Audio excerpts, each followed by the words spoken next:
जाहिर शराजी साहब, आप समझते हैं, हम सब ये जानते हैं कि जिस 6 जमातें जो हैं ऑपोजिशन की, जो नाम दिया जा रहा है आइन के तहफ़्फ़ुज़ की जो ये तहरीक है, समझते हैं ये बात तो है ना कि तहरीक इंसाफ जिसके नाम पर चलती है, बानी पीटीआई के नाम पर लोग बाहर निकलते हैं, लेकिन अभी फ़िलवक्त ऐसा कुछ नज़र नहीं आ रहा कुछ भी।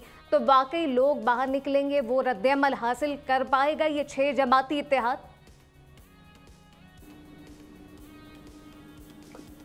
देखिए, मेरे तीनों मोअज़्ज़ज़ पैनलिस्ट ने अपनी अपनी राय का इज़हार किया। मुझे तो एक बात की समझ नहीं आ रही कि अगर कुछ जमातें जो अपोजिशन में हैं और वो आइन के तहफ़्फ़ुज़ की बात करती हैं तो इसमें क्या बुराई है?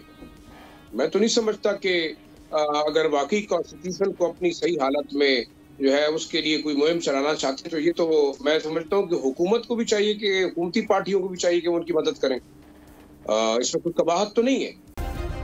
सब्सक्राइब करें और बेल दबाएं ताकि कोई खबर रह न जाए।